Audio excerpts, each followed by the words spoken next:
Hey, I'm just reflecting on the missing people because up in that Mount Shasta area, not just the bicyclists, and I know I've been telling stories, but uh, I think I mentioned I'm going to head back up there just for a little bike trip. And what I'm thinking about is some of the stuff that I'm reading about, some of the missing people, in addition to the bicyclists. And the weirdest one that I've heard, and you can Google it, but this one is about the little boy that was taken from his camp.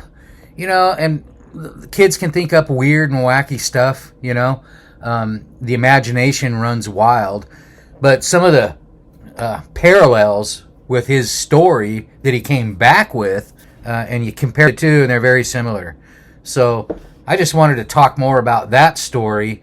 And so he was camping out with his parents, and they're all busy setting up camp or whatever, and he just wanders off, and he up in Shasta there's all these lava tubes, lava tunnels, and they're real popular with hiking. Hikers like to go down in them, and people that do meditations like to get down now, but there's thousands of them.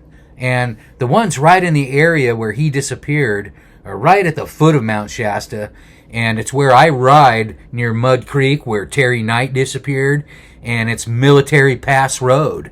Check out Military Pass Road from Highway 97 to Highway 89, and it's a shortcut for people going, like if you want to go to Mount Shasta and you don't want to go to the town, and you want to just skip over and head on up to Bend on 97, this is the way you would go. And it's a dirt road, and a lot of Jeepers go on it and stuff. So one of the things I thought was interesting was he was camping, goes in one of those lava tubes, and gets lost for a long while. And he comes back, and they're like, "Oh God, where were you?" But they found him, and it wasn't a huge big deal, other than the fact that he told some wacky, wild story. And I'll start off with the basics of it, and you can research it yourself. But one of the things he came back with was he met a scary looking grandma. Well, I had those kind of dreams too.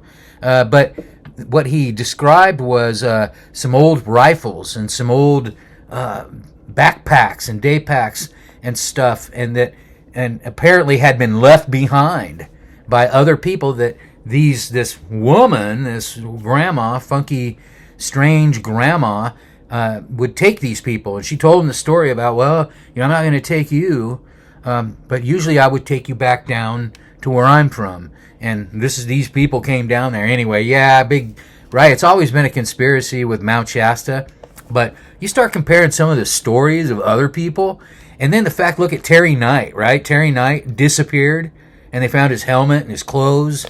And now that's just two stories. There's been some other hikers that disappeared. They didn't fall in a crevasse. They didn't, and there's been too many. Now there have been climbing accidents and people disappear up high on the mountain, kind of a different scenario. But down low there, people, other than maybe just a homicide or something like that, these people just disappeared. Nothing left. No crime scene other than just left stuff behind. Now this little boy, he came back, but the stories he had were just amazing, wacky stories. I recommend reading it. It's Sunday morning here, and I'm, checking out some readings and hanging out, trying to stay cool in the hot weather. So check that out. Hey, man, thanks for watching, and looking forward to telling you some better stories along the way. But hey, this is a wacky one. I don't know how we can top this disappearing stuff around Mount Shasta. Thanks for watching, and please like and subscribe if you enjoyed it.